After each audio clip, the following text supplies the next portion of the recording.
And so in federal prison, you have a pretty good understanding if you go hang out in the law libraries of the law, and you just learn about all that.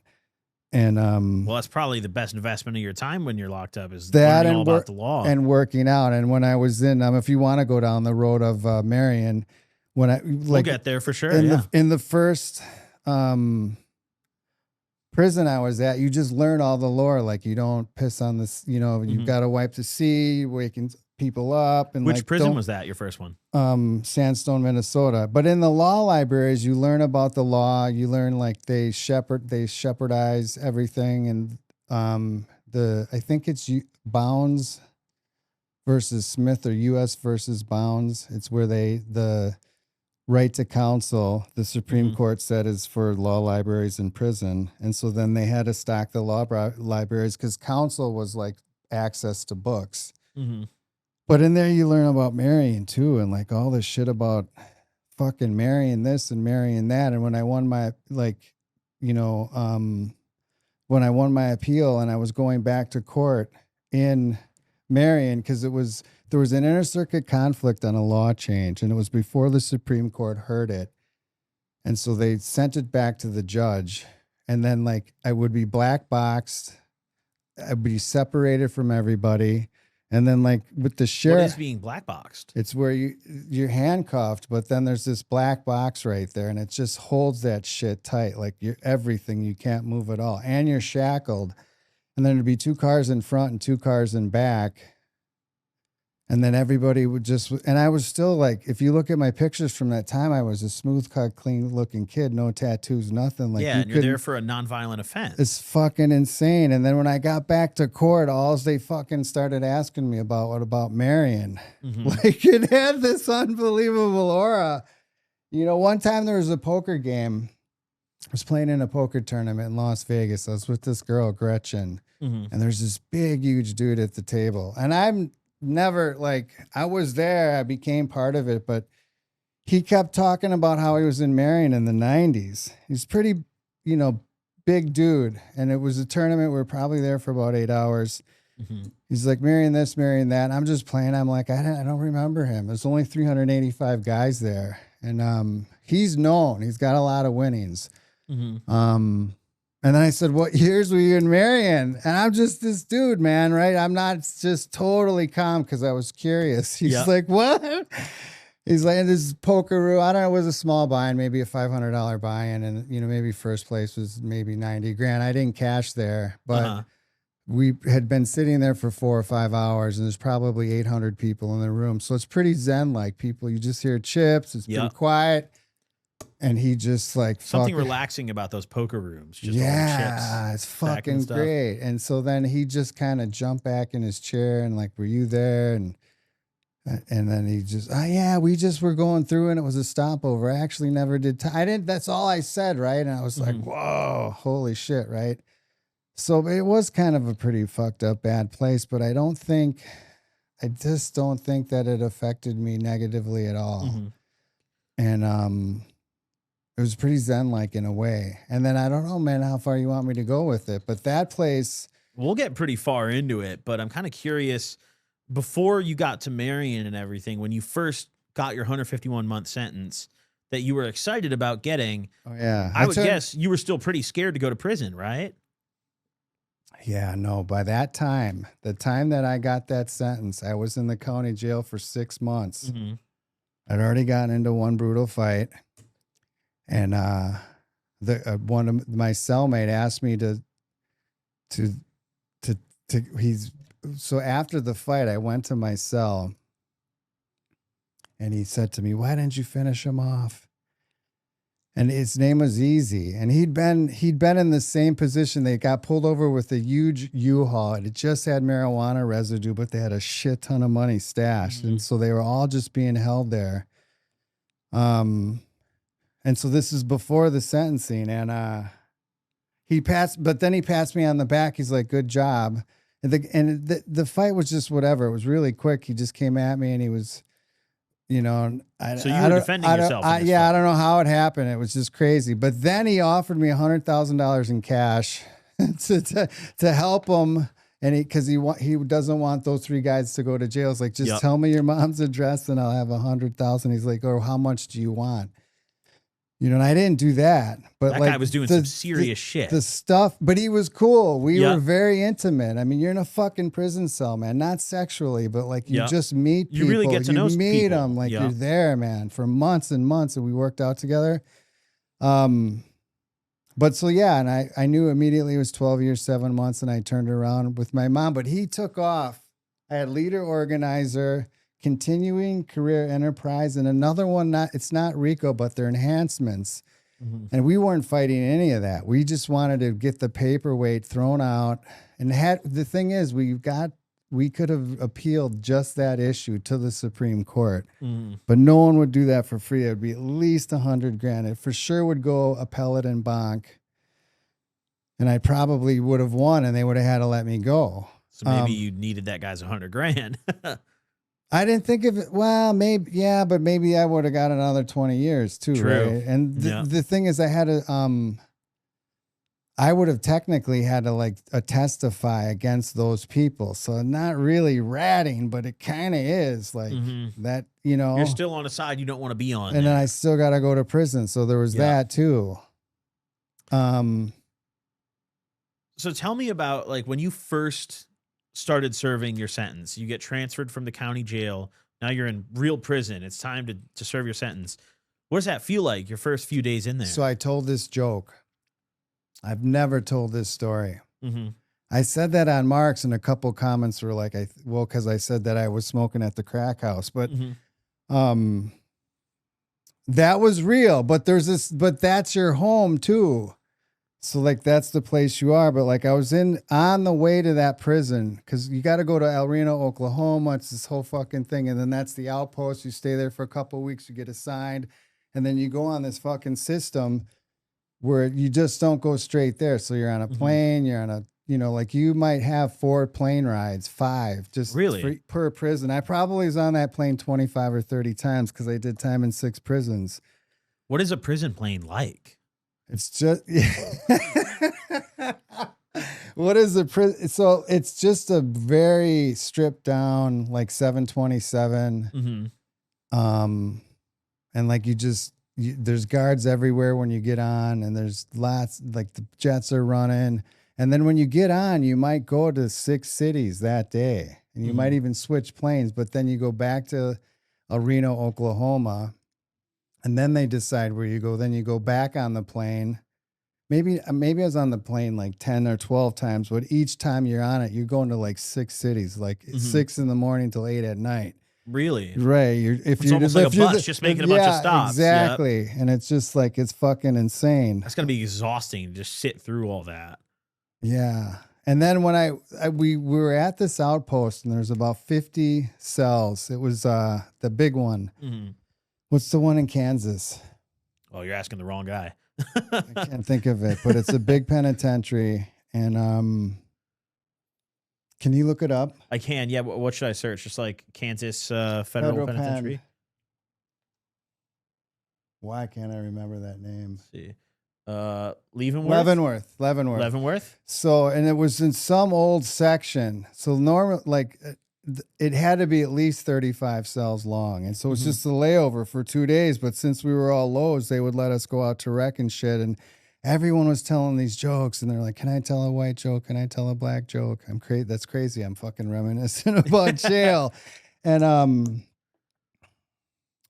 finally I say, I got one to tell. And I heard Jeffrey Dahmer at the time, right? And so everybody gave everybody permission, and both races were allowed to use anything, right? But it was wicked funny humor. And so then I just said it, and I told the joke, and I said, I asked the cell, and everybody was like, that's LSD or whatever. I had a nickname already, or the Deadhead or whatever. And so I said, you know what? It wasn't even that good of a joke, but it was giddy with energy, right? And everybody was fresh coming in 10, 20, 30, 40 years, right? So I didn't fucking know. And I just said, what does Jeffrey Dahmer have for breakfast? And they're like, what? And I wait. I say, coffee and bro nuts. and you could fucking hear a pin drop for like 30 seconds. And then one dude laughed, and dude, the cell went crazy. If the guard is still alive, and then like crazy, so much like shaking bars, but happy. Erupting. Right. And then the guard, you could hear the keys clink, clink, clink, clink. And he was like, you know, because I was maybe at cell 20 in the middle, and you could hear the keys. And he comes up to the cell, he's, man, motherfucker, you got balls. And he smiled at me, and then he just walked away, and it was just like, and then, yeah, so in like the very first place was like bunks. And I don't know, man, like this girl was my girlfriend, and I just told her, you know, you got to stop. I'm going to be doing all this time. And it wasn't bad. I mean, I hooked up with some really big guys, and I started working out. But that place was pretty soft. Mm-hmm. That was a very soft place, and a lot of people probably were testifying and had pled guilty. But at the end of the sentences, there's a guy I met there. This story for sure I've never told, and I have a signed book. So you remember the Murder Machine? Tell me about this. The Gemini Lounge and all. A lot of people got murdered, but Pete LaFrosia was there, and he was one of the guys in the theft ring. It goes all the way to Nino Gadji, all the way up to, at the time, Gambino was still alive, or had just recently died. It was Castellano, and so this is some mafia shit. Yeah, and so then at the end, you'll get sent to where I was sent, which was Sandstone, Minnesota, and he got sent there at the very end of his sentence. So guys going home because he was at the highest level penitentiary, but he was part of the car theft ring, and so he was actually in that book, and he signed that book. But otherwise, a lot of the other people were very what do you call it? I can't think of the name, but in the chow line, what was very profound.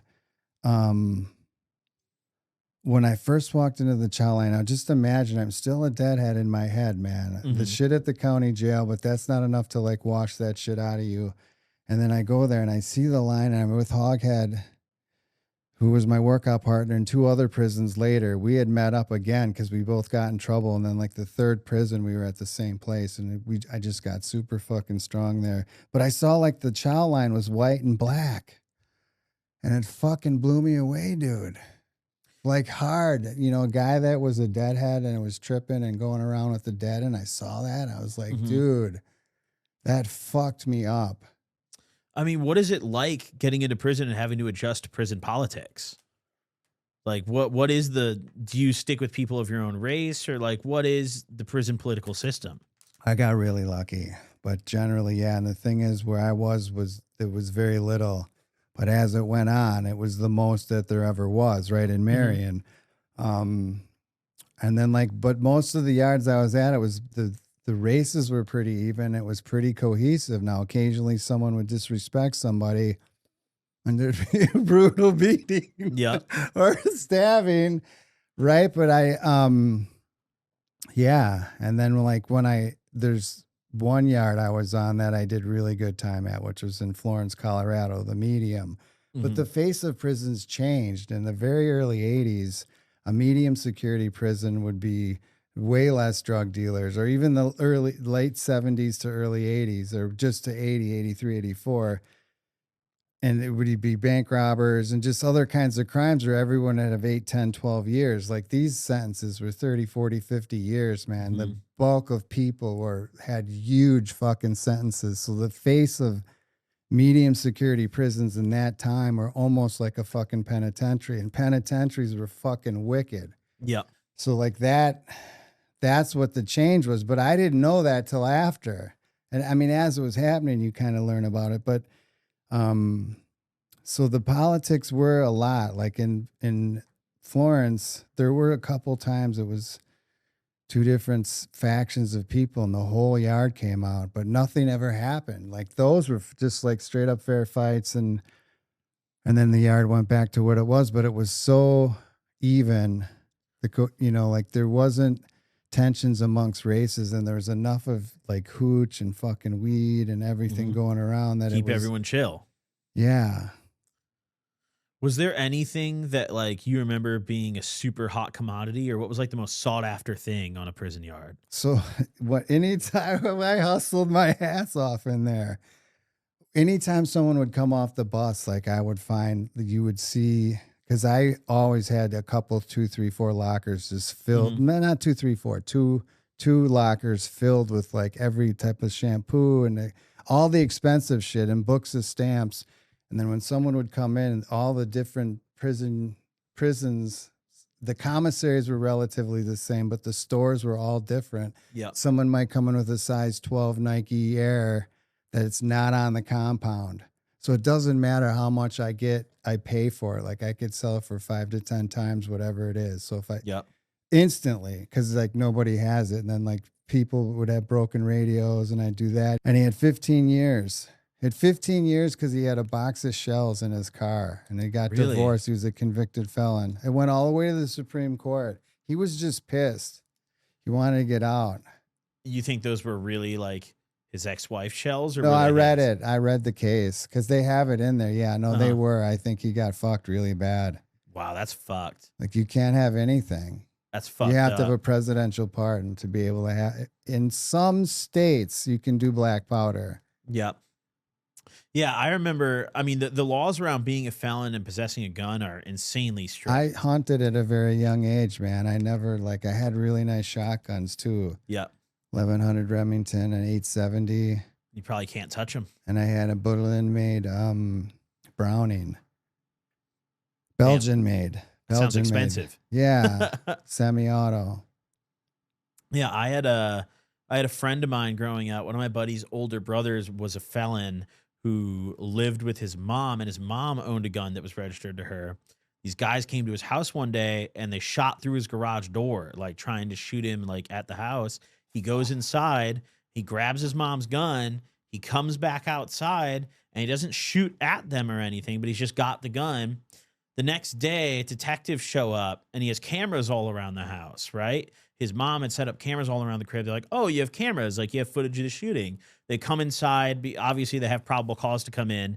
They take the camera footage. They see on that footage that he, a convicted felon, ran outside with a gun after being shot at. He did almost triple the time that either of the shooters did.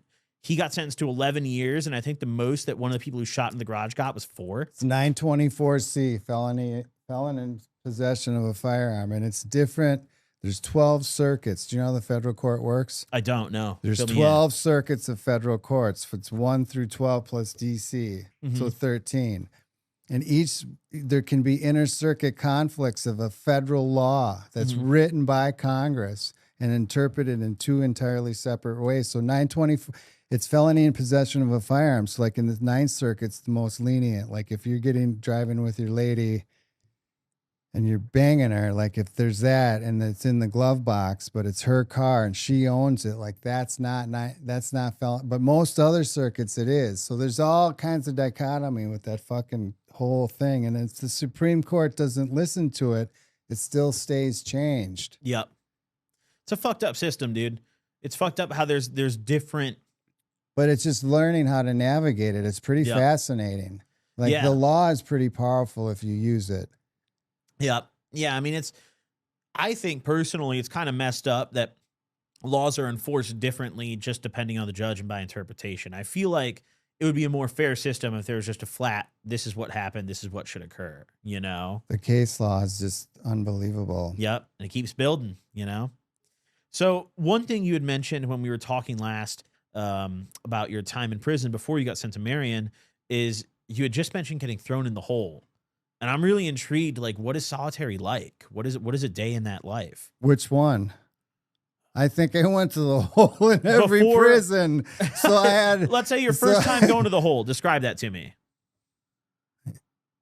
I mean, I don't know, like while you're not really depressed. Mm-hmm. It's pretty intense. You know, you got an out date. You're right. Like you have to, part of you becomes numb to that. So you're in a room for that. And the whole there would be 22-hour lockdown. You get 2 hours of rec every day. Mm-hmm. 3 meals a day brought in. You usually have a cellie. Even in the hole, you have a cellie? Yeah. Interesting. But not in Marion. Marion's been single cell. That was just in the lower security facilities that you would have a cellie in. And actually, not all of them, though, because the other ones were all one. sometimes two, but a lot of them were single cells, like in Pekin when you went to the hole. Yep. And then one time, the time that I left Sandstone, I was in the hole with my workout partner for like fucking 5 weeks. It was awesome because we worked out. Hoghead, he was a big motherfucker. Tom Kirk, he was huge. So you actually enjoyed it that time. I mean, it actually, we had some fun. There's memories of being in the hole with him that I think back that fondly. No, So I guess it was, I tried to be pretty positive, you know? I mean, it seems like you have a positive outlook on things in general. Like when you talk about getting sentenced to 151 months, you're like, I was so happy. I mean, Rodney had 30 years because they convinced him to take a little bit of the kilo and show him how to make crack. Never been in prison at 25 or 30. And I met him in Marion. He was in where the riots were. He'd never been to jail before. And so like, I think 21 years. So he would have been getting out when he was like 2014, like when he was 45 years old. So it's almost like a life sentence, but like everybody. Yep. So one of the things I'm really intrigued about is you talked about how early on in your time in prison, you were in low security facilities. Yes. And that's a stark contrast from Marion, which is Supermax, the highest level of security, correct? Supermax, yes. How did you end up at a Supermax facility when you started out as a nonviolent offender at a low security facility? Yeah. Can I get that other bottle of water? Yeah, 100%. So for those who, by the way, the reason why was so all drugs not to be legal. Would have never thought it was where it would be today. To expose the riots because it's very historical and the race, but the race it's all equal. Those are the three reasons. So what do you think, like the riot that you experienced that you've talked about before, what like really incited that? Like what? So they changed. They realized they made a mistake. They changed the LSD law, the methamphetamine law, and the marijuana law. And there's a sentencing commission. And there's like, 4, it's all equally divided, everything.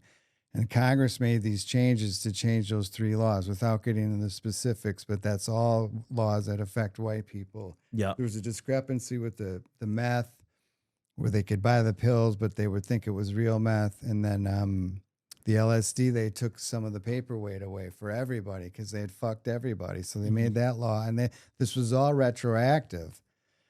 And then the other one was for the marijuana law because they had it where, like, if you had 49 plants, they would just count it as like 49 plants. But if it was over, if it was 50, they'd say each plant could be like a pound.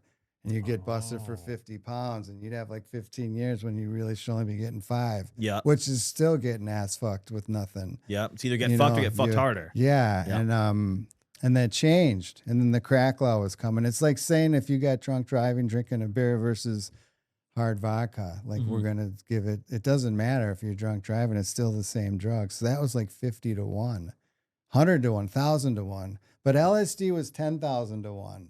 It affected less people, but the biggest disparity when the LSD law finally, that was like 10,000 to 1. Is how it could get so why 151 months was good. There was a lot of guys for 30, 40 years with LSD. Yeah. Like, fuck. And those guys, I mean, when you're facing 30, 40 years, it probably feels like you have nothing to lose at that point, Like, fuck it. Time to riot. No. Really? So they didn't change it, and it was on all the TV stations. And like when I was coming out of the chow hall, I went back to the unit, but a lot of bad stuff happened out on the yard. And in the unit, we all wanted just to break down the door to the guidance office, but the whole unit was being taken apart, and you could smell wicked smoke everywhere, right? So this. And the thing is, all the records were paper, and we figured if we could bat down that door, we were going to burn all the files because that's the only record it would travel with you. Then they don't have shit on you anymore. We couldn't get that door down, and eventually they took the prison over, and it was because of and so 11 other prisons simultaneously rioted. We didn't know that till 2 or 3 days on lockdown because we were hearing it on the radio. And then when you were going through, you would just hear all the stories. And And so they locked it down. They shot some people. The place was surrounded. But when we left there, man, there was whole buildings burnt to the fucking ground, dude. Really? And they surrounded us with fucking armored vehicles, and there was a helicopter. So I think they had to have declared posse comitatus because there's no way they could bring all those machines there. And then once they locked us down, you'd hear the fucking bulldozers, but you didn't know what the fuck was going on. And then when you left, man, it was like, holy fuck. So there's 23 guys, 21 guys and me. And then like there's a whole situation that happened with this lieutenant. And and so then we all left and we got sent to Marion. What's it like getting sent to Marion? I mean, I'd imagine they didn't warn you in advance that you're going there, right? No. Or did they? No, that's funny you asked that. So when we got on the bus, and you must know this story. Did I tell this story before? I watched all your Soft White Underbelly episodes. Yeah, so I remember hearing briefly, but so like we all were getting, you got to go out and you got to get chained and all that stuff when we're on the bus, and but it was still a very tense feeling over the whole yard because of what happened, like the way that everybody was treated in a general way, and I didn't know what happened on the yard. I went to Marion, and someone told me, like someone told someone, and like there's a lot of really bad stuff that happened out on that yard. And we were on the bus, and like we didn't know where we were going. Everybody was talking, and the guys driving were like a little lightened up, right? It was different. And then I don't know how if you look at that drive, what is that? It's got to be 8 or 10 hours at least. From where to USP Marion? From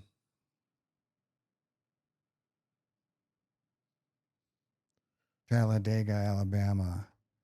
Yeah, see how long that ride is. And then Marion's in what town in Illinois? Is it just Marion, Illinois? Oh, interesting. It's named after the town. Yes. Let's see. Yeah, that's a 7-hour drive. Okay, so yeah, but so in a bus, it's probably slower. So this big diesel bus was just like on the movies, kind of, with the cage and all that shit. And there's 2 of them up there and 1 in back. And then I realized I'm leaving a lot of parts out because that's how But and like I said, we're going to. I knew for sure, and I was actually like, fuck it. This is it, right? And I had an appeal and that looked really fucking good. So I thought I ended up spending 24 months in Marion, but absolutely made the best of it. And I said, we're going to Marion, and there's this big fucking square mirror, and this massive windshield the dude's driving.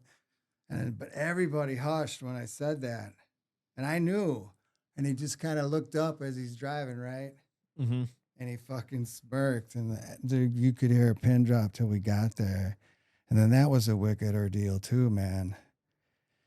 That was unbelievable. But like I saw that stuff like one time. The reason why I knew it by then is because 3 prisons before that, like we were in the chow hall, and this Indian drank a whole bunch of hooch. It was really like, and the guards were beating him really bad, man. Mm-hmm. And that's the yard where there was the most cohesion. Like it was perfect if you could have one with dudes with a lot of fucking time. And then so they just like really quickly, like almost like sign language, and all of a sudden there was a white and a black guy, and they went to help the Indian and took some of the beating, and they got beaten, and they all got taken to the hole. But it was like those 2 sides like that quickly said, okay, you. And they didn't even do anything. They just tried to stop the cops. Yeah. So that was like a pretty wicked like thing of just how races acted, I mean, there was a cohesion there, People weren't worried about, pronouns or gun rights or, it was just like, just you guys versus the guards. Yeah. Yeah. But it was a pretty cool act of solidarity and like compassion in a fucking prison, man. It was like, wow, that was heavy. That was humanity though. I think that was like good. Yeah. Yeah. I mean, I think, way, It sounds like you guys had a real camaraderie in there, It was where weird. like the race politics kind of took a back seat to just survival. Everybody had shanks stash. Like Paul would come out from the chair factory and throw me 3. Mhm. But there was never any. There's a couple of fights, but not. Yeah, it's warm, it's cold, it's warm, it's cold. Not like people aren't angry. Mm-hmm. Now they'll kill you and like you disrespect somebody, but it's not like people are just walking around with hard anger about everything. Yeah. Do you think by the time they end up somewhere like Marion, they've just kind of already gotten that anger out? No. Listen, we weren't supposed to be sent there. No, dude. That was the fucking that was the most dangerous place of all. That's like comparing Mars to a whole nother universe. Yeah. No, whole nother galaxy. A galaxy away. It's literally, and this, if the size of what the space is, let's go there for a second, right? Mm-hmm. Take you back to 6 hits of acid. Like that's what you're comparing. And so you have to just become that. And like there's some wicked shit that happened there. A lot. What was like the most But the thing is, when thing? they walked me to my cell after that whole situation, like I had my own cell. I knew I could feel I was going to win that appeal. It took 24 months, but I did. And, you learn a lot. I mean, what was then I would wake up very early and do yoga. I'd do fasting. And now I'm cold. I should have brought my we could turn the AC off. Yeah. I was gonna bring my what do you call it? Then it'll get hot and then we'll turn it on in an hour. Yeah. That's the way it goes with these white lights. I had my own cell and it was across from windows. And the thing is, like when you fast, man, you could do the splits. Like on the 4th day of the fast, in the cell Alex taught me, he was the leader of the Muslim Brothers. He would do it for 30 days. 30-day fast? Yeah, and the thing is, I've done it since I've been out. I filmed one of them. I made it to 4 days. Really? But it's just water. And I didn't have to start. How does your body feel when you do a water fast for that long? Well, the thing is, like your whole body is really, if you think of it, the machine of what the human body is, right? Exactly like what it is. It's the most energy goes to getting the food into how your body takes it. Mm-hmm. And all the energy for is just like, how does food to get into the blood to keep you running? Yeah, I mean, it seems like when I think of a 30-day fast, like... So when you fast, that energy, your whole body is designed just to expend that energy. Like if you look at it at a biological, like the way that we look at a little cell, imagine something, so all that energy. But if you stop the food, right, and drink water, that energy, that's all the energy of what you're here for, essentially, in a biological way. When you stop that, man, it's just like, and you drink the water, it's hard to really say what it is, but it's hygienic to the body. And your body, it's like just a deep sort cleanse. Not even that. That's like 1/1,000,000th of what it is. It's like unbelievable. And it's just kind of, it does purify and it's a cleanse, but then like you also become totally ketogenic. Mm-hmm. Do you think that it purifies you like mentally or spiritually at all, or is it totally just a physical thing? It's pretty physical and mental. So there is kind of... But I think it makes your life longer. Like I do intermittent fasting every single day almost, and at least 7 to 15 days a month, I do at least 18 hours in between meals. Interesting. Always 60, 80 ounces of water. Every single day I wake up to 30 ounces of water. You got to get some sun in the morning. You have like a quota for what you need each day? Like I need to drink this much water. You have to have 60 to 80 ounces of water every day, no matter what. Yep. Like I probably, for the last 30 years at least, without fail, when I wake up, 25 to 35 ounces of water. How many we got here? 16.9. Yeah, right when you wake up. Just start slamming it. Thing, nice, beautiful, fresh water, like purified. Do you ever get scared of like drinking out of the plastic water bottles, thinking about microplastics? Yes. That's something that as I drank I out didn't of bring a my plastic bottles bottle, with me on the trip. I didn't put them in the backpack. Otherwise, I would have had those. I always bring them because all the hotels have the things where you put the thing in there. Yep. It makes it go in. Yeah, the hotel that you're staying at right now, they have that one on the first floor. I've stayed there a million times. Oh, yeah. They have that one on the first floor. Yeah. They have two. They have one, the ice cold one, and then they have another one in the weight room. It's a nice spot. Yeah. Nice spot. The weight room's not somewhere I frequent. That's if you couldn't tell, I don't go to the weight room. How did we get onto the water? We diverted. I don't know. We ended up there somehow. Oh, you're talking about the fasting. Talk about how one of the guys. So when Alex did it, when I did it in there, like in the morning, I would do the yoga every day and deep breathing without fail every day. Yeah. Then before the chow would get there, it already is shit. Perfect, beautiful shit, right? Because the physical workout, man, was like without fail. We just did burpees and we ran, but like burpees is fucking wicked. Mm-hmm. We would do 250 on the inside day. Really? And then we'd run, It's a shitload of burpees. 10 sets of 25. That's wicked, right? And but there was no weights, and we could do some pull-ups, and then sometimes we'd do running with the stairs back and forth, right? But you'd have to know about where everyone was and that we were, you know, because you'd just be up and back and down. Yeah. How did we get there? Fuck, man. We were just talking more about your relaxing. It is, isn't it? It's very relaxing. Isn't it? Shout out 5 sponsoring the show. Yeah, thank you. Giving some good stuff. So when you were at Marion, how long did you actually spend at Marion? Just like probably for 23 months and a few days. Do you think that time moved slower in a place like that, or did it move faster? Or was it about the same? It's one day at a time, man. That's just how it always was when you locked up? One day at a time. I think we got to the same, because the meditation and like the movies, little black and white TV, there was some wicked shit that went down there too, man. I mean, what was like... But the workout, and the thing is, like, so on the fast, the first time, like by the 4th day, like I was pretty flexible. But like the first time I did that, man, I could like my body wasn't like it, like way more stretched, easily like opened up. So it must have loosened everything up. And I didn't feel weak, but by the 3rd day, I didn't need glasses. I remember, and your hearing was just like unbelievable in the sense of touch. Your senses were getting enhanced? You just everything, man. It was unbelievable. Even your eyesight? Yeah, too? Then when you piss, my piss was like Coca-Cola for like the first 3 days. Oh, God. Seriously.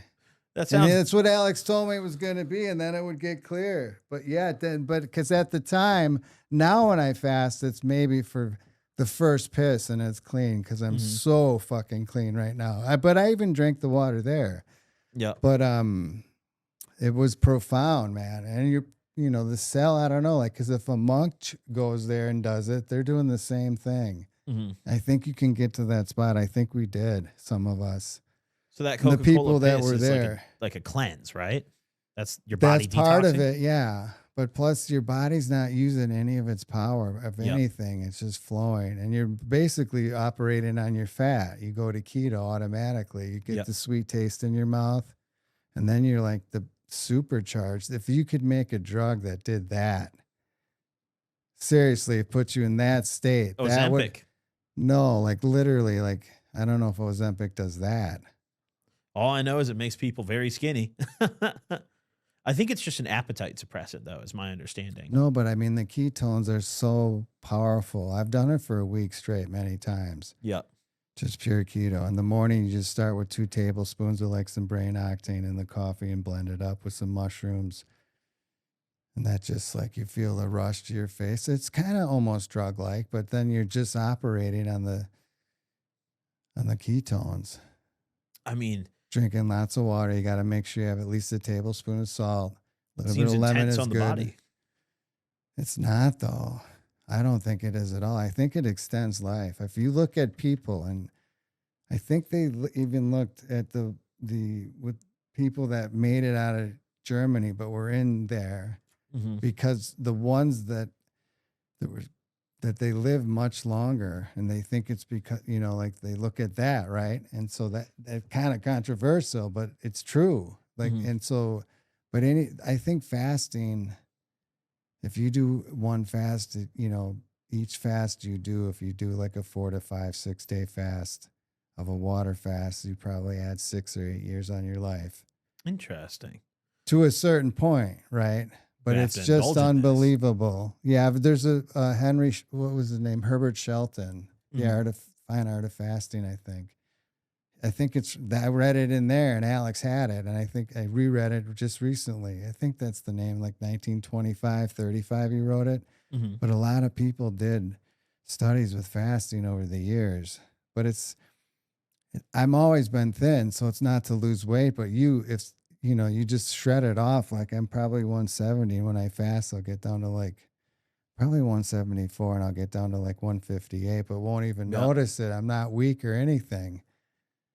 Yeah, it seems like you're not like a natural healthy loss, Yeah, and when you're functioning, you got to be careful though. Like it's almost like when you start to take LSD and you start to trip, and you're just kind of like there.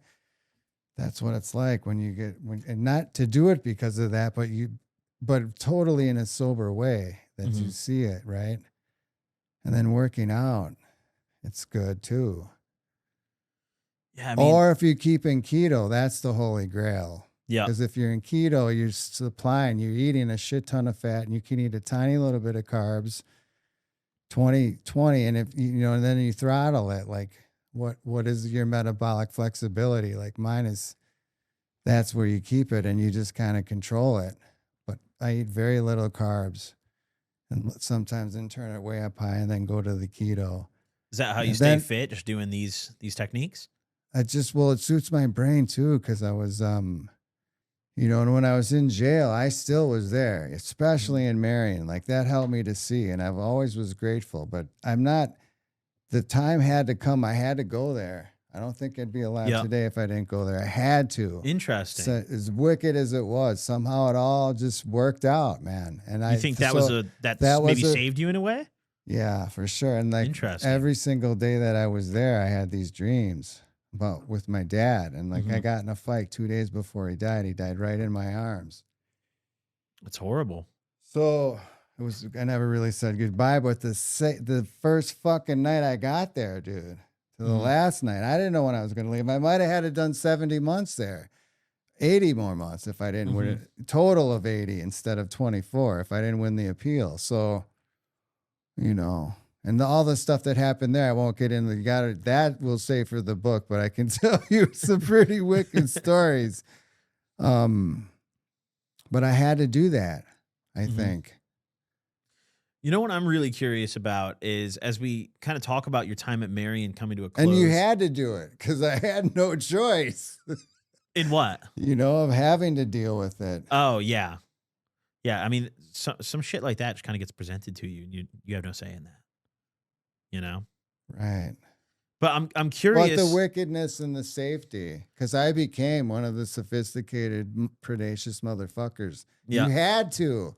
You got to adapt and survive. You had to be that. You had survive, to be that. Overcome. You know what they say. And even though it was wicked, if you were that, I remember making a bet with the dude when the Packers went to the Super Bowl and won, and I'm like, fuck, why did I make that bet? And I bet on the Packers. I'm like, oh, fuck, because it was a really big dude. And if he didn't pay me, man, it would have been a problem, dude. And I knew people that had been in there for a while. And we worked out. It wasn't a huge bet, but I thought about it later. But he paid, no problem. It was all cool. But I think I gave him 9.5, and the Packers won, I think, by 10. Fucking Packers, dude. But we worked out hard. I grew up a Bears fan. We worked out hard, and it was weird. You were in that fucking cell doing push-ups, like staying lean. Got to do what you got to do to stay fit. Talk to me about when you got out of Marion. What did that feel like? So it must have been unbelievable. It was. I was on the street with my brother and my mother, and we were like, you could smell the trees, and you could smell the fuel in the gas, like when you were 6 years old. And like if a car drove by in the leaves, like every part of it, like you could tell. And sounds like a sensory overload almost. It was really like cool though. It was awesome. And I remember we went to this rooftop and we fucking had steaks and I had one beer.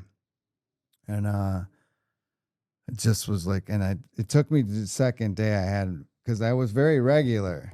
But that day it was so exciting. So that morning, like I had a really huge fucking dump, right?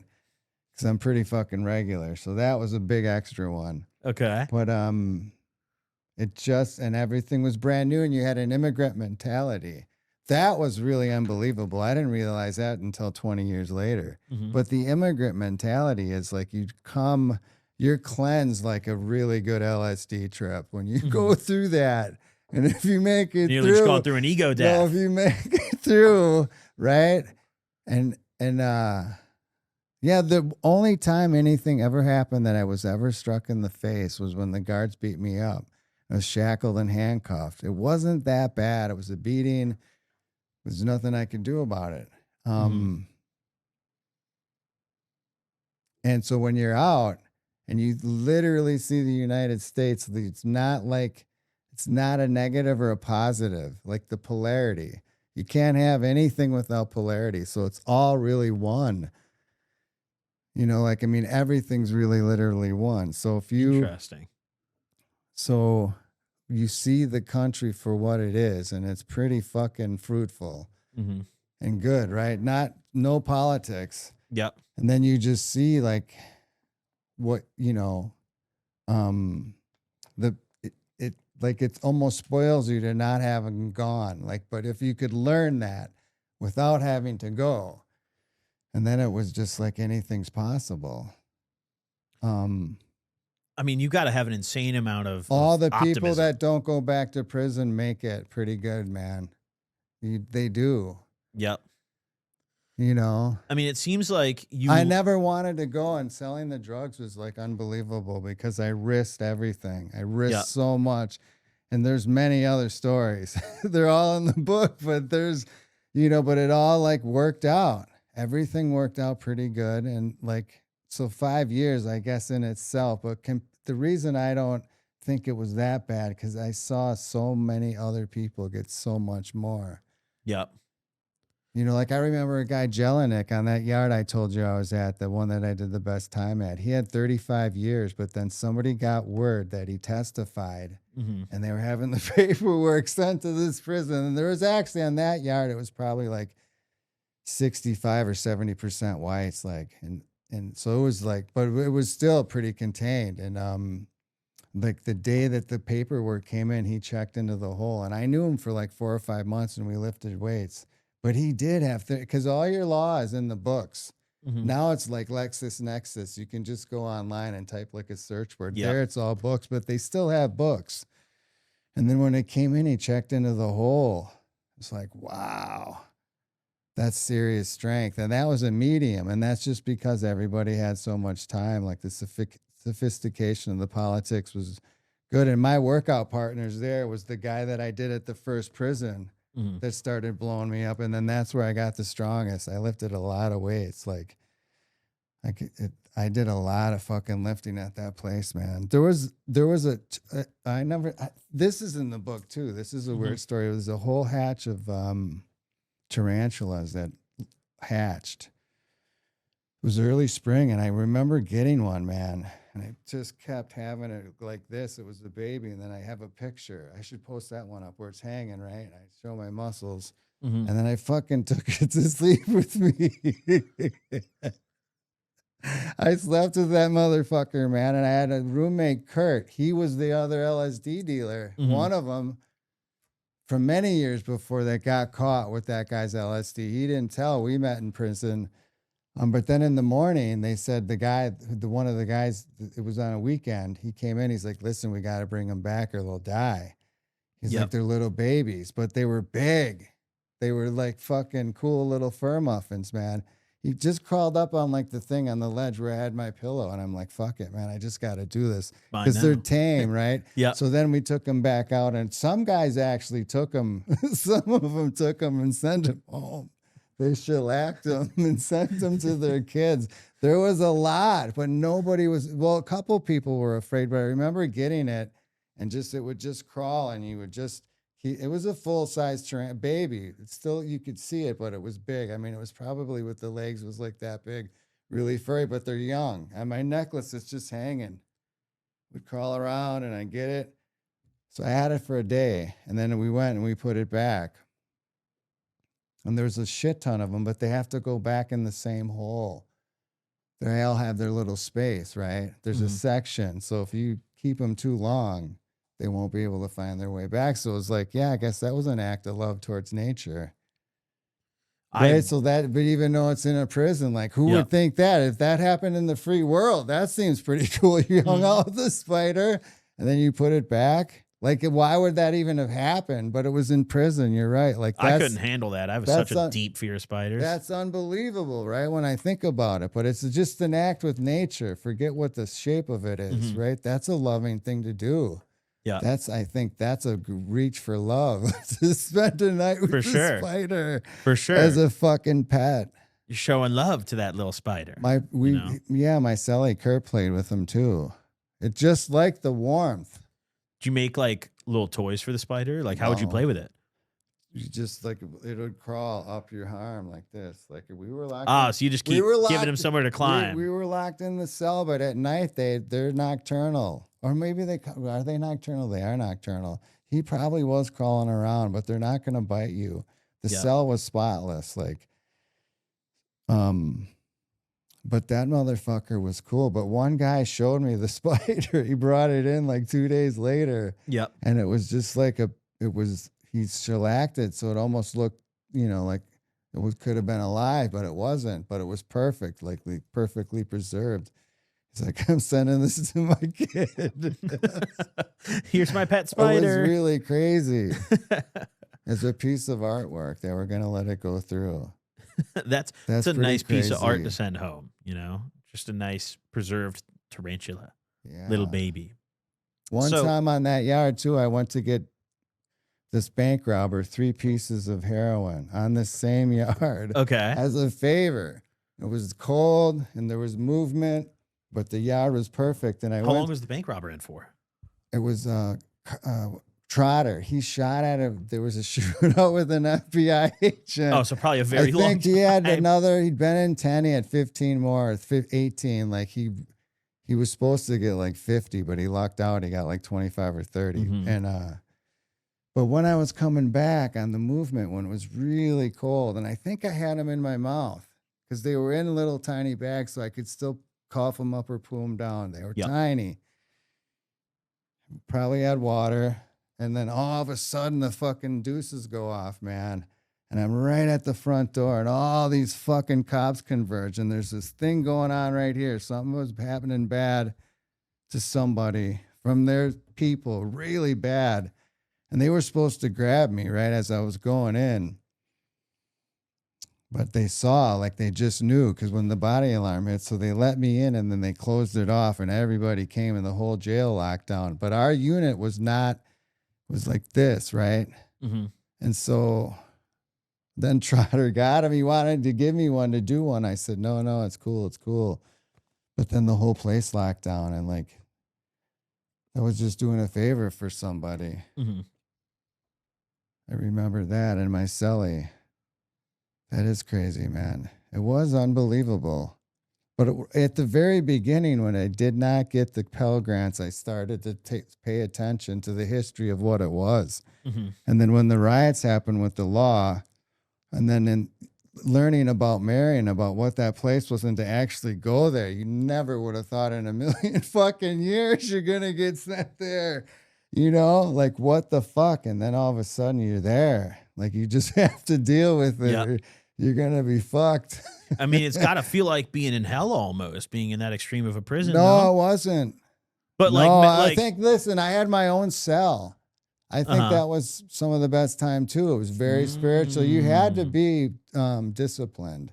You found peace in yourself. I shit every single morning at the same time, man. I was healthy, dude. Very healthy.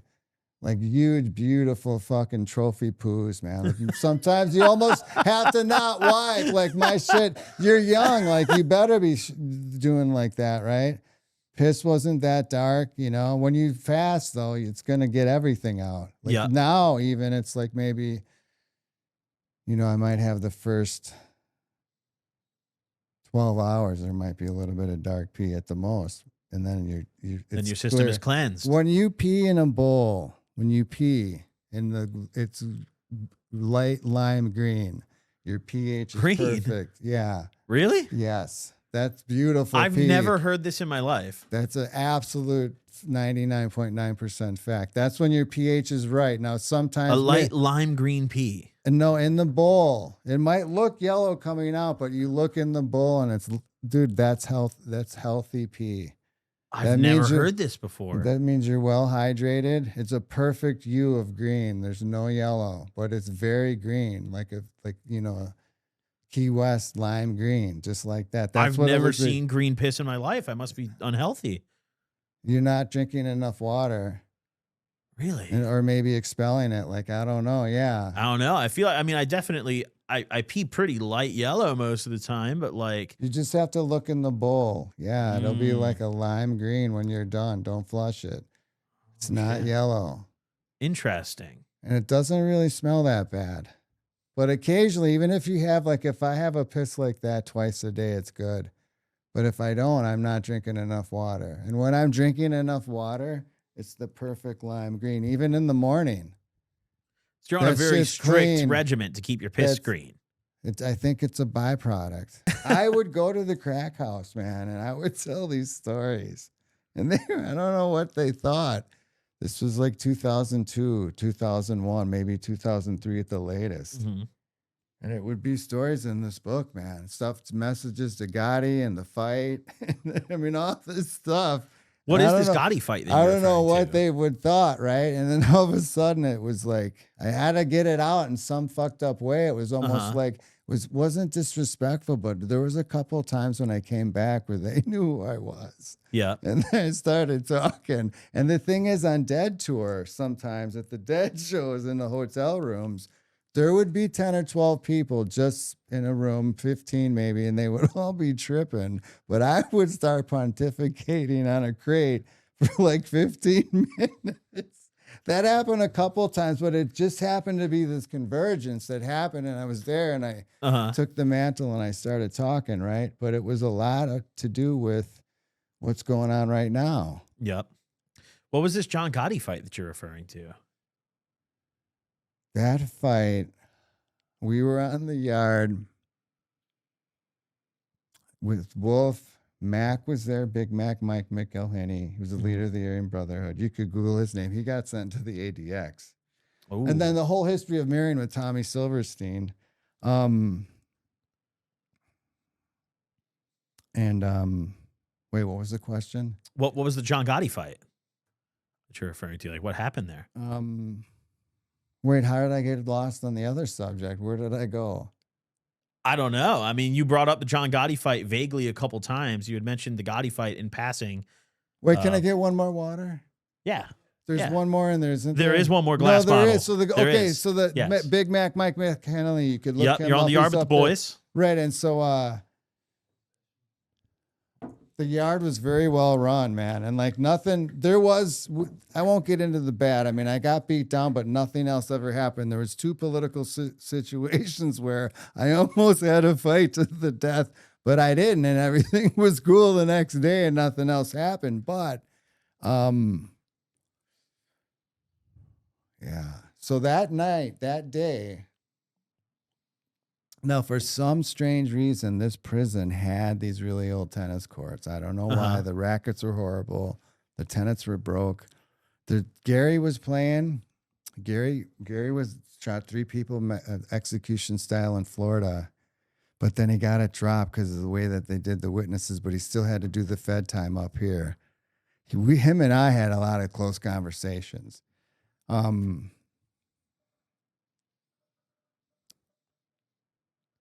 So we're all on the tennis court, and there was a break, and Wolf says, "Hey, come here." But it was the next yard over, right? And so he's like, watch what's happening. And then and so I stood on the fence and I saw everybody get handcuffed, and it's printed in paper, right? But it was, I don't know the reason why, but it was a fair fight, you know, and someone was fighting John Gotti, or like what? Yeah. And Wolf knew these people. He was from LA. So, you know, it happened so quickly.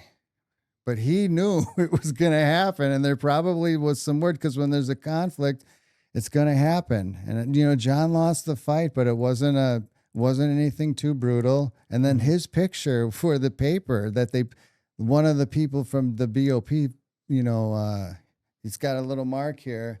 I actually found this picture online. He smiled. This one? Him. Yeah. Yeah. I found this online when I was getting ready for this. Right. And that made it smaller. Yep, there he is after this fight that we're talking about. Nobody left. He didn't go they probably got locked down, but nothing. He didn't leave.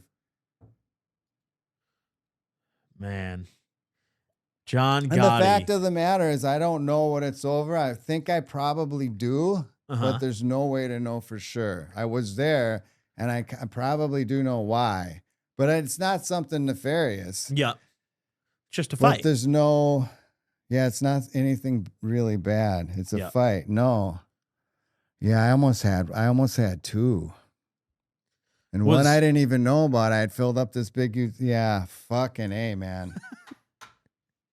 Was John Gotti the... and the other thing, Bruce Pierce, if in that time right then and there, if you Google Bruce Pierce, you know... Bruce Pierce, like he was there. Big Mac Mike McElhenney was there. Like this? Is this how I spell it? Yes. Bruce Pierce. What am I looking for here? Convicted child molester? No. Okay. That's not him. Mom shoots convicted child molester. Put Bruce Pierce, armored car heist, murdered Jewish talk show host. The orders. Yeah, that's it. This right here. Yeah, man, Bruce Carroll. He robbed an armored car truck that they estimate that had 2.5 to 3.5 million. They never recovered it. They think it could have up to 6. It's the largest one they've never recovered. Someone's had a couple negative comments. Yeah, they've never recovered that money. But where do you think all the money went? Well, it's like the Ghetto was one of my mentors in prison, and like he was a Druze, Druze. But Bruce was just part of the order. Like they never seized it. When John Gotti got busted, they didn't take any of his money. And what is there was no money taken when John? Where did it all go? What is the order? So you refer to the order. What is this? I think. Well, here's this thing. Listen, I met this guy in Marion, and he befriended me. Man, I knew he was a wicked dude. I didn't. Listen, I lived with him, man, and like I shared food with him, so we did good. I mean, I'm glad he was there on the tier with me, man, you know? And I guess his beliefs, the thing is, yeah, man. But the thing about the Ukiah robbery, the people that I met there, that's pretty impressive. They never recovered any of the money. Yeah, that's unbelievable. You know? Where could it have been? Right. Like, where'd they hide it so well? That's crazy. Because, I mean, they obviously didn't blow it all. You know, Ghetto told me about when he robbed this is crazy, man. I wonder if this is going to get me banned off of fights. He said, no, it has nothing to do with flying, but he's told me about, did I tell you this on the phone? No, that was someone else. The United States Postal Service is the largest courier at the time. This was 95. I was in Marion of all money, more than all other armored car services combined. And then he showed me articles, and his story is unbelievable. I communicated with him when he got out, or when I got out. He was a brilliant dude, man, and he had a lot of good stuff left in him to do. Wait, what were we talking? We were talking about, well, originally it was the John Gotti fight, and then we brought up Bruce Pierce and the Order, the group that he was a part of, and then we were talking about the heist. Ghetto. So the thing. And so when I got out of jail, but he showed me articles.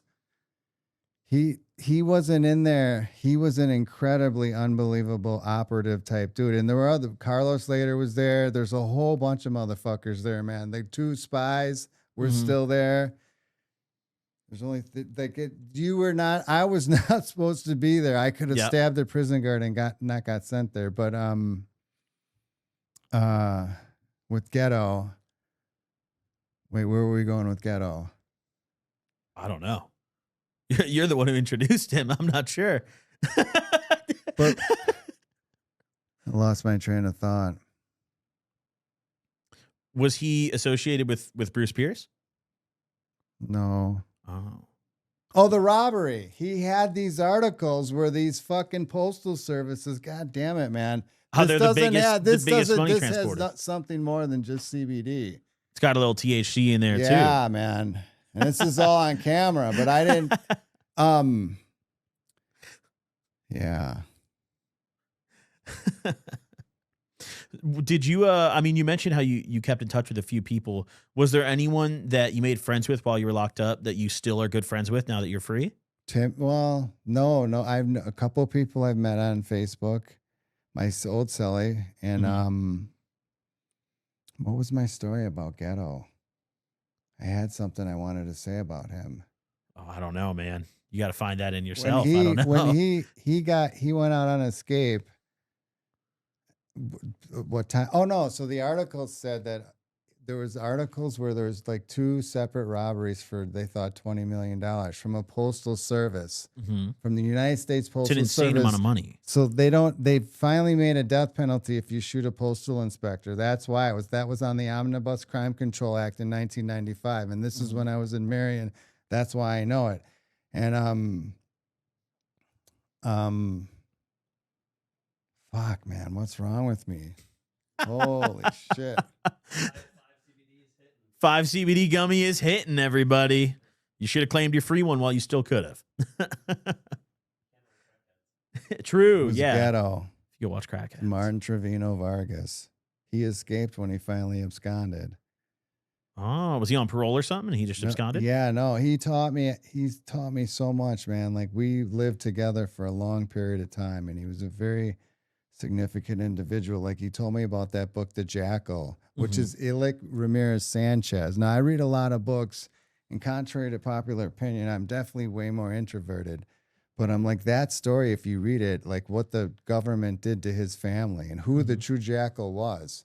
And then David Yallop, the guy who wrote it, after that, it was like he was, requisitioned to only writing nonfiction, because that book will spell it out, like a whole bunch of that type of stuff. So books like that, and like we would just stay up late at night.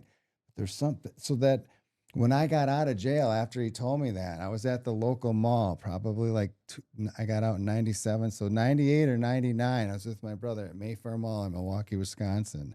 There's this big, huge cart just going through the mall, and it looked like mail.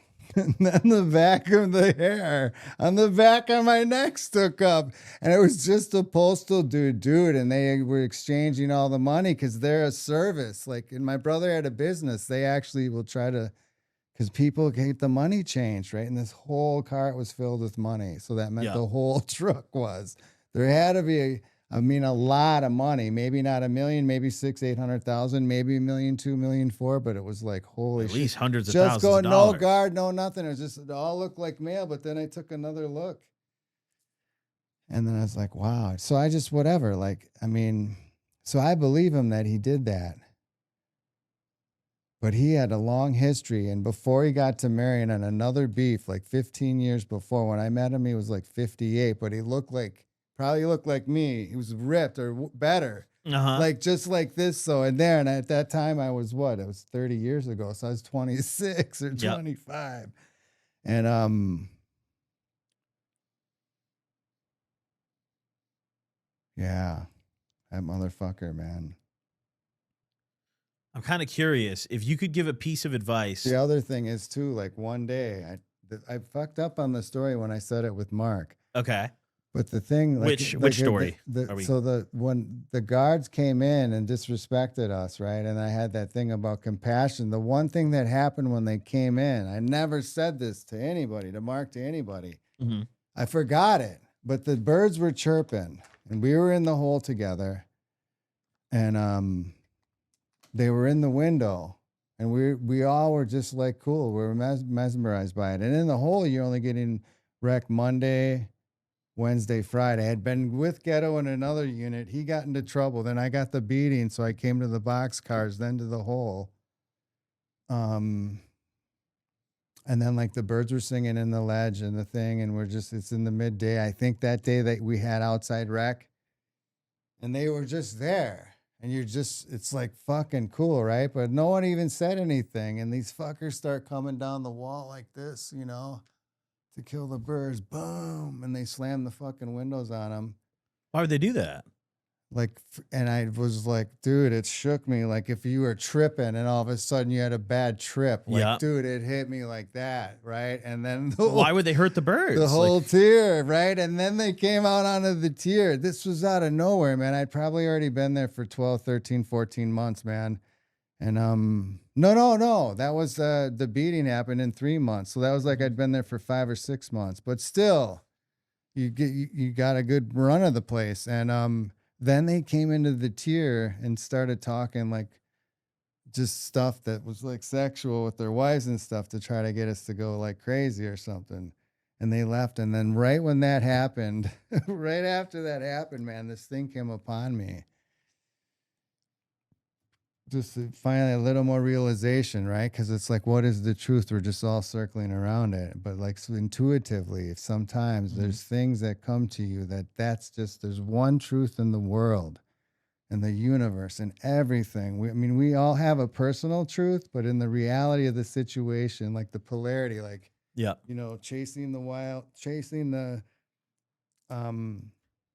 stalking the wild pendulum by Itzhak Bentov. It'll tell you that whole story, but it's all one. And there really is no bad and good. Interesting. If you could give one piece of advice to someone on their first day in prison, what would it be? Don't fuck, fight, or hit the fence. I like that. You immediately knew your answer. That's what it was. Fuck, fight, or hit the fence, right? And so, like, the prison, like, that's just my experience, right? It's so funny that I wrote it, but I had to once the riots happened. I felt so compelled. I didn't know I was going to Marion, even while it was happening, until when I said it, I knew. Like, I knew. Oh my God, right? It was like a roller coaster that was like beyond the fucking world record times a million, and you can't get off. Yeah. That was the feeling. Like, if you want to know physically, it was like that, but then sounds gut wrenching. You just had to go with it. Yeah. There's nowhere to go but up, dude. You're riding it till the end. Holy shit, dude. So when did you start writing your book? Was it while you're in prison or after your release? Or like, when did you start? I had it in my head. I had all the stuff I wanted to say, and I couldn't say it. And I had this lake house I'd built up after 9 years. I bought this one house at a United States Federal Marshal Drug Seizure auction. That's ironic. They said someone to get your house from that. They said there's not an arcane law. At that time, if you went to the marshal's office, I just saw this bus by accident as I was going to fucking work. And it was a guy's lawn I mowed, and they had DEA and FBI, and they pulled cocaine out. I knew they were going to take the house. And so when you're in a federal prison, even though I did time in 6 of them, and you learn about the law, you're not going to, you're going to understand, right? Like, you just understand, like, the way that the mechanics of taking that. And so I went down while on federal probation to that office in 2 days. I talked to this woman, Vicky, and then it's what's called an unsolicited bid. Okay. And so if you do that, then they only have to put it in the newspaper for 3 weeks. And if someone else does bid on it, no matter who bids on it, I get the last bid. No one else can bid after that. Interesting. So I'm first right there. And a lot of times there's not a bidder because they want you to get it. Mm-hmm. And so, like, that's just one of the things that you would learn in there. You know, but you said, what would you tell someone, right? What was your question? No, we'd already talked about that. I was asking more so about when you started writing your book. Oh, when I did it, we did talk about that. Okay, writing my book. So I did start to talk about that. That's where I got lost and I stopped. I always wanted to write it. And I had all these letters that I sent them. They had all these letters. Mm-hmm. And then I made all this money and I lived in this really big, huge house. So it's a place that probably most people never even see. You could even Google it if you want. I mean, it's unfucking believable. But wait, but let's not get lost in the dressings. That's the trinket mentality. Like, yep. Let's not even look, right? Let's stay locked in. I'll say it to you, but we don't. Yeah. And wait, what was the question again? I was just asking when you started writing your book. Was it right, after so prison? Out there, my sister, there was a connection to this woman. They were really high level. They both owned their own companies, like corporate wicked bitches, man. Like in that one, what's that one really big, huge firm that does consulting in Chicago? Oh, There's God, I don't know. Alan Bradley something. This is definitely above my pay grade. And so then, like, she came to the house, and I told her what I wanted to write, and I was never to have my story of my childhood or anything. I wanted to show that people can't get all the shit that happened without me. And so she recorded me. She stayed there for free, right? And she would record, and she's like, "Tell me your story from beginning to end." And then she read every letter with me. Well, I think we read them all. I mean, there were probably 300. There's not a lot. Maybe over 100 for sure, but probably 300. I don't know why they fucking saved them.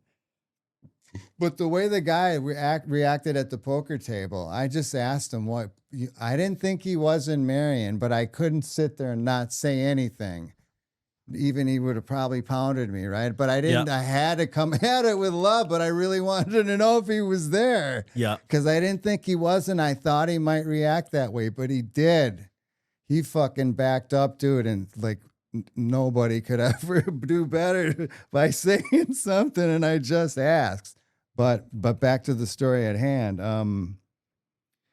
Yeah. So then she wrote an outline. Wrote an outline, and it was each chapter would be like, remember you told me this story, look at this letter, tell about that story. Because then she recorded me saying, did I say this already? She recorded me. She said, tell me your earliest memory and tell me the whole life story till right now. So there's a chapter in there on real estate too, exactly how I did it. That's a master class for free. It is. It's exactly how I did it. And I met people who have 10, 15, 20 million, at least 6 or 7 people I know personally that on their own did it. 2 of them had gone to prison too. So you have the mentality of the immigrant mentality, right? Yeah. You got that hustle in you. Yeah. And so I lost everything in 2008. And so I had that outline, but each chapter, we could look it up right now on Google, would say, so chapter 1, she would have 1 page written at the most. The most of what I said. One, like maybe 300 words. And some of them were 200 words, but it was everything we talked about, and then over the phone and back and forth. And I held that fucker till like I had nothing. Yeah. Right. And then it came out of me. And then on the inside flap, man, I fucking late at night, I was writing her, and she said like, she said it right here. She said it right there, man. And that saved my life. It was really late, man. And she never charged me a fucking penny. And she's always been on my side. She's a brilliant writer. My sister knew her when I was in prison. And Hillary Martin, she would go on these trips to Africa and write my sister letters. They were like lovers, not lovers sexually, but they loved each other. They were fucking spiritual close. Lovers. And my sister thought it would be good if she helps. And I think through the letters, people knew. And then I would go to the family functions. For sure, I was going to write the book because the historical significance of the riots. And I spoke about it. I spoke about it since the day I got out of jail. Like crack versus white, black versus white. Angela Davis, man, I gave her a copy of that because they came back then. Because I got out in '97.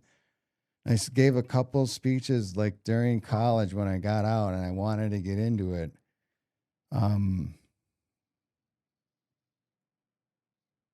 But then I got scared.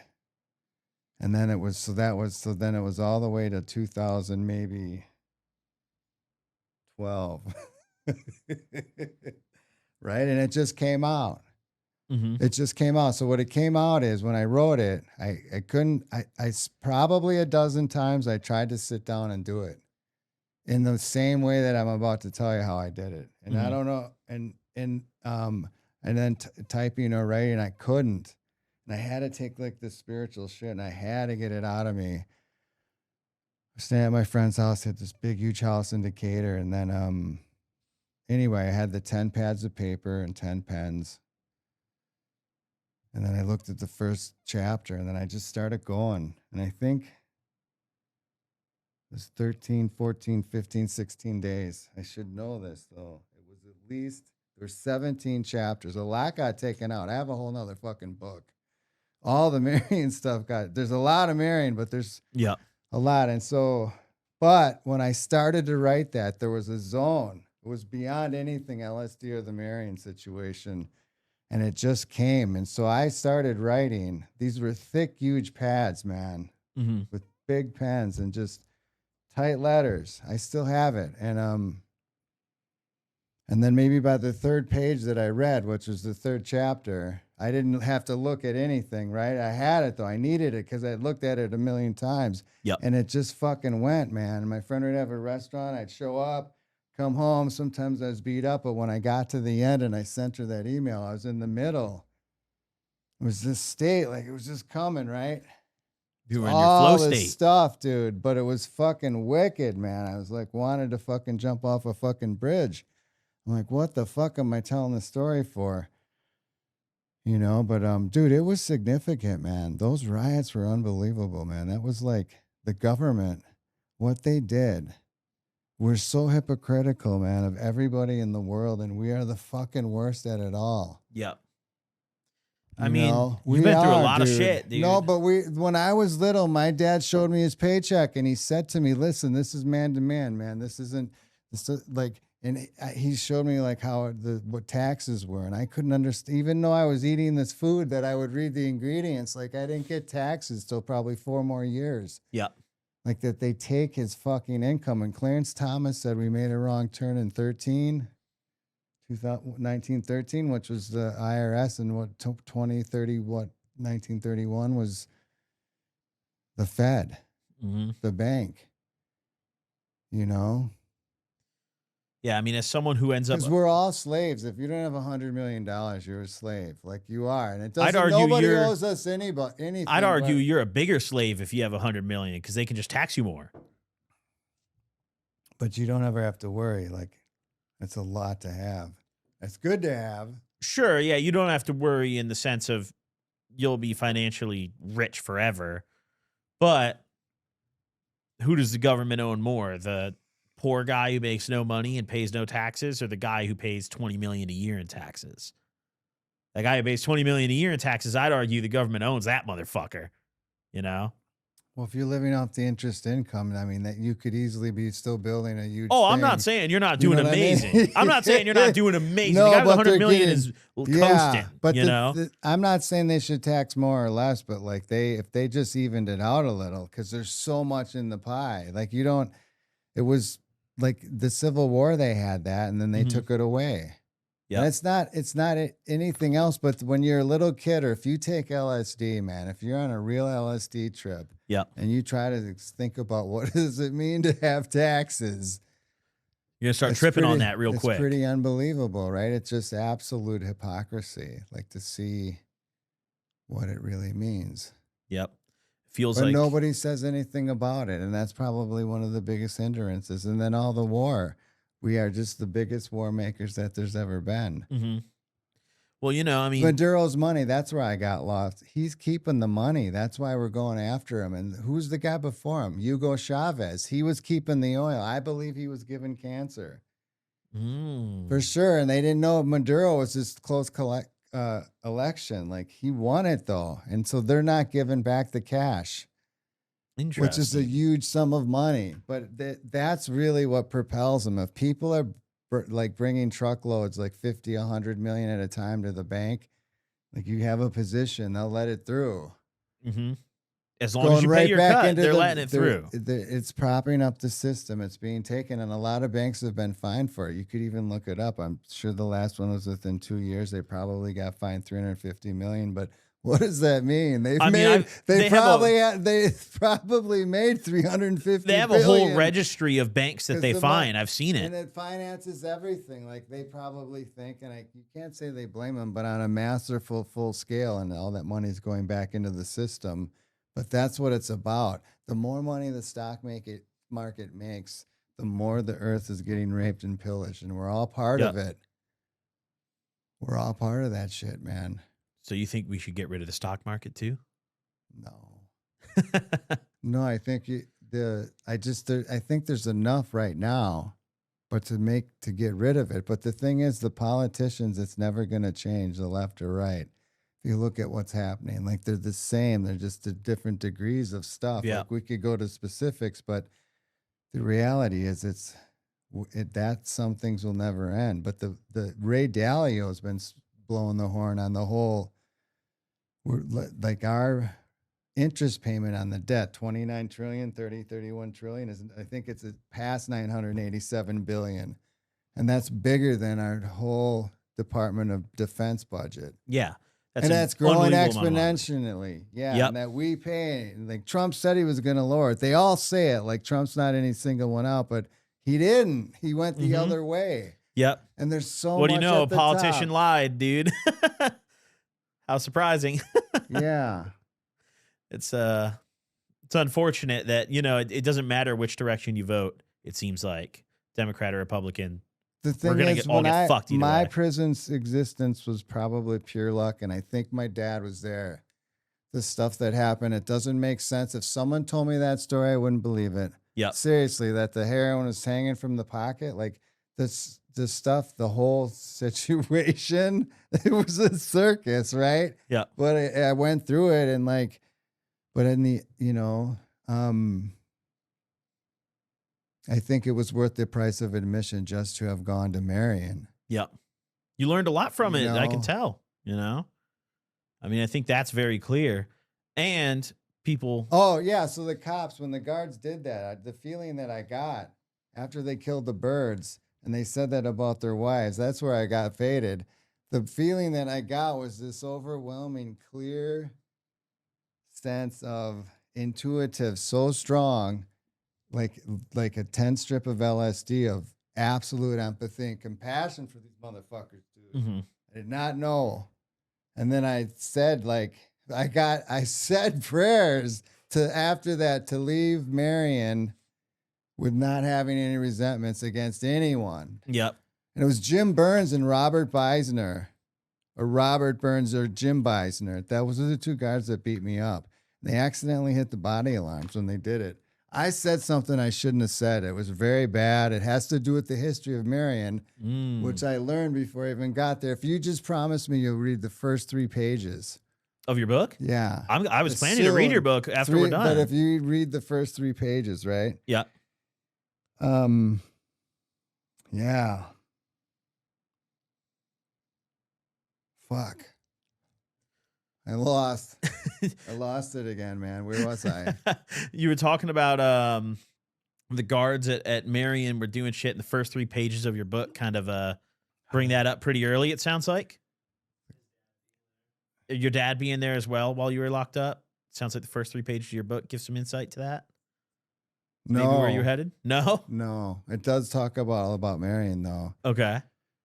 And so at the end of 14 or 15 days, I had 17 chapters, and all of it was gone. All the pens and pads were perfectly full. And then by the time I got to the 12th or 11th chapter, I'm like, holy fuck. And that was probably after 6 days, 7 days. I'm like, I haven't looked at the fucking outline. And then, but then I didn't matter. And I looked at the outline and it was all there.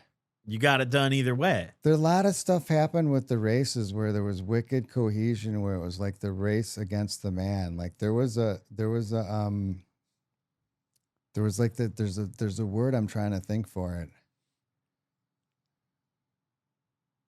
Honor among races. There was an honor that I saw wickedly to the death, like, but close, allowed. Like that was very profound. And not that I like, three of my favorite people are Fred Hampton, Christopher Hitchens, and the first dude we said, Noam Chomsky. Mm-hmm. Like those dudes, man, they really knew what the fuck was going on. They still do. And like, I think that way. I do. Like I can, most of my brain, I can't think in English. It's more like different.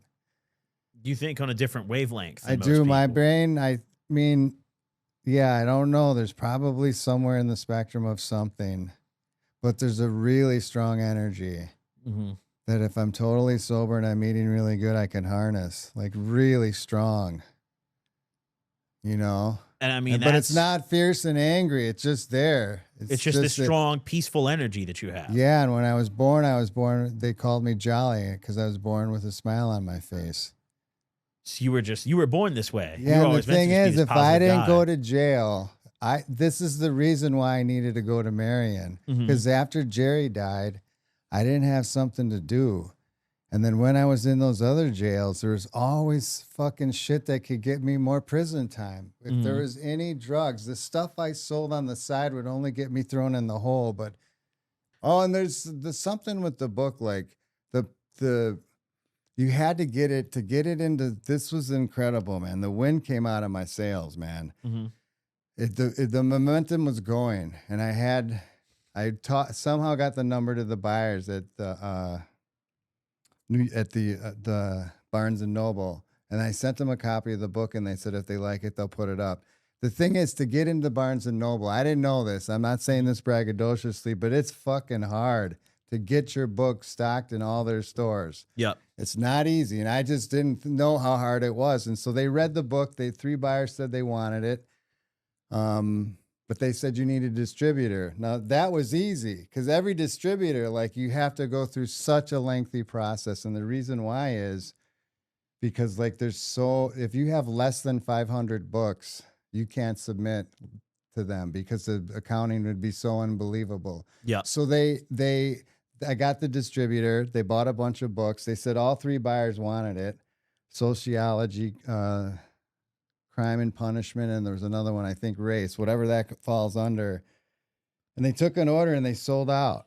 And then the fucking distributor went bankrupt. Now, I had printed a fuck ton of books, and I was on like 10 different podcasts. It was 2015. So it was right when I was getting sober, too. Right, because I fell off the wagon. I went out to LA to live for 3 years. And so he went bankrupt. I went to all the shows. This one Ingalls and something and one other one. I went to one show. They said they'd pick it up, but they said you've got to do a 2016 copyright. And I was just fucking devastated. And I just like stopped with the book, but I still sold it. It still would sell. Then I put it on Amazon. And then one place took like 1,000 copies for this big festival, like drug stuff. And then, so what was the question though about the book? It was just what made you write the book. But we talked about that earlier. And then I did a second one, the second edition, because I took a bunch of the letters out. There's a lot of letters in there. But if you look at the letters, man, I'm pretty stern about stuff. Like I tell my parents about books that I've read, like a lot of the shit of in the stock market, but they're not angry, bad letters, Yeah. You do, I guess you just do the best that you can do when you're there. I like that answer. Just do what you can, Yeah. Do the best you possibly can. Bruce Pierce came up to me. There was an incident, and we all went out to the yard. But like that day, I won't get into the specifics. If you didn't go to the yard, your turn would have been in trouble. But nothing happened for the people who it was involved with. But it was serious, man. It was really serious. And you had to go out on that. But that only happened one time. Interesting. You know, and they put someone in there to kill me.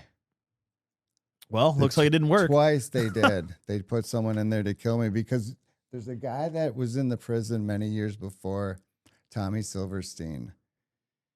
You know, and I yelled that name at the guards 12 years after he killed the guard. And then another guy on the other side killed the guard, Clayton Fontaine. That's all in the first 3 pages. And all that I learned in the first prison I was at. I mean, I was really dumb and naive when I was still a dumb fucking deadhead when I yelled at them. They wouldn't give me rec after like a week and a half there. And I screamed out, "I'll do you like Tommy Silverstein." He's the reason why Marion became Marion. Damn. The first 3 pages says it all. And so that's when they got me when I came back off the visit. You know, and then the thing with releasing to have the empathy and then meeting with my dad. So I never finished that. So like every night I had dreams with my dad. That's where I got lost on the appeal too, because then you don't know when the letter's coming in. And the thing is, with the dreams, we would meet and we would talk a little sternly, but it happened the first night. It happened every night, and it had like the crescendo, and then it ended right when I fucking left. Yeah. But we were in the dreams, man, and a lot of lucid dreams too. And so by the end, we were hanging out and it was fun, and then he would leave. And that's all. It's the same speaking that I did with him was when me and Chris and Scott, I told you earlier, talked telepathically. It's in everybody. I have no special power, but we it's did deep it. Inside of everybody. We did it. And and it healed. The thing is, I don't know how else I could have healed. Like, what created that? It had to be the confines. And so I think that was the place where if you let it get to the place, I think that's exactly how it is for a really deeply fucking disciplined religious monk. They just choose to be there, but that's what they do. They reach that level. In a place like that, if you ever see where they live, they don't have much movement anywhere. They're not quite in the cell, but they just choose to be there. But that's a discipline if you allow it to be. And so I don't know if I was disciplined. The other thing too, though, I don't think if I didn't get sent to Marion, I would be alive. I think because the other prison, or sent to prison in general, not Marion. Yeah. I don't, because I had no direction. And then Marion was just like grinding it down, man. Like, what is it going to be? Because in the other jails, selling drugs at 4 different prisons, was like, where the fuck am I going? And Marion was like the stark reality of what the fuck are you going to do with your life? And I had 80 months when I got there. Like, think of that hallway, dude. Yep. That was the coming of Christ. But the other thing is the sentence, as soon as everything happened, there was a message. And this is the strongest level of intuition that I've ever had. But it said 5 years. And so it wasn't a hope, but it was always there. And then when I got in, it would like show up like a fucking phantom. Like if I had the disease, what's the schizophrenia? Like someone would be there and would say that to me over and over. And there was like no way. I didn't think that could ever happen, right? And it finally happened. It was 1 month more, 2 months more, but still it was because the appeals take time. But then the last appeal I never filed. So I think in some way you can't ever change it. I don't want to say everything happens for a reason, but it happened. And so that's what happened. You know, but I had no direction before I went in when I said I'm not going to sell drugs. My brother was going to give me half his business. He said, work with me for a year. I had started it when I was 13, going door to door with him and then I sold out probably like 2 years later. It was a tiny little thing. So, but I still didn't know, and I would have got full ownership after a year, but I still had no clue what I wanted to do. And I was like, just like a lost soul, you know? Yep. And then after coming out of Marion with the immigrant, you come to this country and see it like it's the first time. And it's this vast, unbelievable, change your mindset. Unbelievable. And then willing to go to any length to do anything and just dedicating it. Yeah. You know, so would I have had that at all had I not gone?